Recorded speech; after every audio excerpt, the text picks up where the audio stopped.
Welcome to this explainer. Today, we're building up your investor's toolkit so you can evaluate a company's stock way beyond those basic profit margins. Because let's face it, if you really want to understand a firm's financial health, just glancing at basic net income isn't going to cut it. So, we're going to unpack some of the most essential, powerful market-based ratios that the pros use to evaluate performance and truly pinpoint a company's value. All right, here's our roadmap for today. First, valuing assets and sales. Second, understanding earnings yield. Third, payout ratio versus yield. And finally, total shareholder return.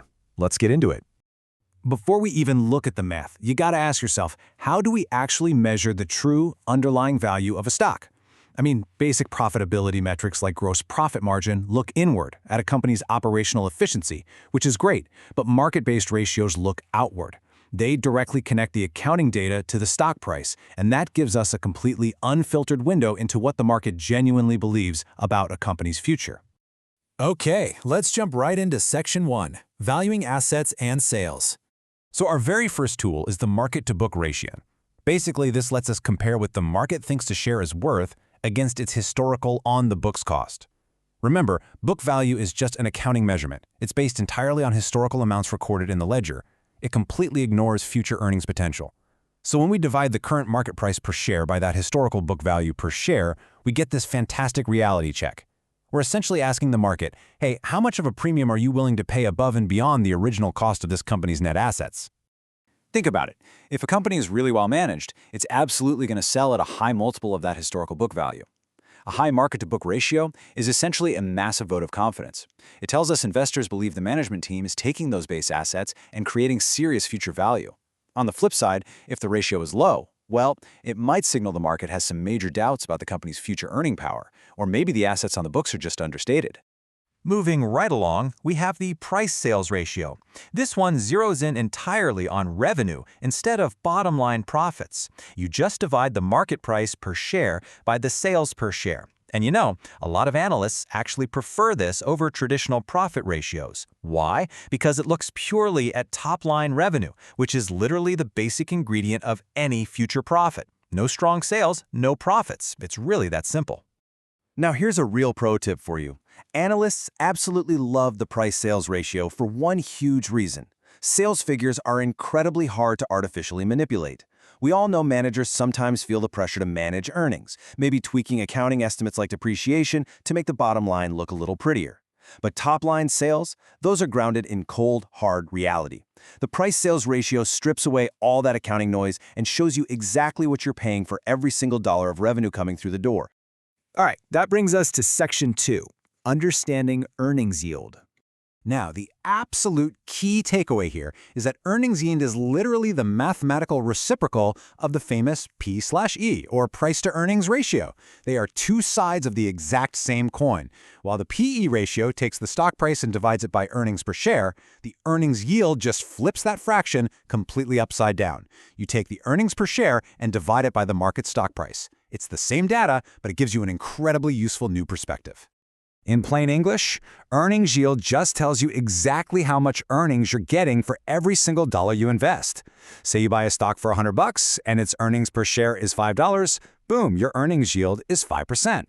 It takes that somewhat abstract PE multiple and transforms it into a straightforward rate of return. It is so intuitive, especially when you're trying to gauge the immediate earning power of your cash. So how do you actually use this? Well, it's perfect for directly comparing a stock's potential return against other stocks or even totally different alternative investments. Because the earnings yield is expressed as a simple percentage, you can suddenly compare buying a share of Apple directly to buying a corporate bond or even just stashing your cash in a high-yield savings account. It literally answers the question, based on current earnings, is my money working as hard here as it could be somewhere else? Moving on to Section 3, Payout Ratio versus Yield. The classic dividend dilemma. Listen, please don't fall into the common trap of confusing these two. It happens all the time. The payout ratio looks at the slice of earnings actually paid out, while the dividend yield looks at your return relative to the share price. Let's break that down. The dividend payout ratio measures the portion of a company's earnings that were actually handed over to shareholders as dividends. It's an internal check on how the company distributes profit. The dividend yield, though, is an external metric for you, the investor. It's the annual dividend per share divided by the current stock price. Yield tells you your personal rate of return on the cash you invested. And hey, keep in mind that a low payout ratio is not necessarily a red flag. In fact, growth companies often keep their payouts super low on purpose, so they can retain those earnings to grow the business. If a company is expanding like crazy, building new factories or pouring money into R&D, they absolutely want to keep their cash in-house. They'd much rather reinvest those earnings back into the firm to fuel future capital appreciation instead of just handing it back to you as a dividend. Let's look at a couple quick scenarios to really see this in action. Take a retiree. They generally rely on their portfolio to pay their daily bills, right? They want regular, predictable income. For them, a stock with a high dividend yield is incredibly attractive. But then take a younger growth investor. Their main goal is capital appreciation over the next 20 years. They actually prefer a low dividend yield. They want management to take those profits and aggressively reinvest them back into the business to drive that stock price up over the long haul. And that brings us to our final section, total shareholder return. Shareholder return measures your true overall return on a stock, and you basically just build it piece by piece. It's super logical. First, you take your ending stock price and subtract your beginning stock price to get your capital gain. Simple enough. But then, and this is crucial, you absolutely must add in any annual dividends per share you received. Finally, you divide that whole total by your beginning stock price to get your percentage return. This one formula beautifully captures both ways you make money: the price appreciation of the stock plus the cash dividends handed back to you.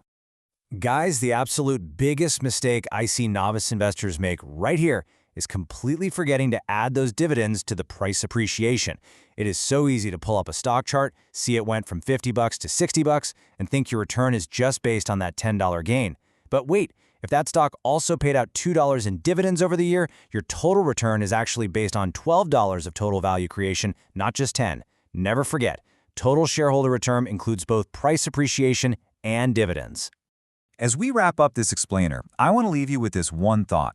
Now that you're armed with this expanded toolkit, which of these ratios is going to become the foundation of your own investment strategy? Are you going to hunt for well-managed companies using the market-to-book ratio? Are you looking for unmanipulated value through the price-sales ratio? Or maybe you're focused on cash flow, aligning your portfolio with your life stage using dividend yield. The real beauty of these market-based metrics is that they empower you to look past the surface-level profit margins and see the market exactly the way the professionals do. Thanks so much for joining me, and keep building that toolkit.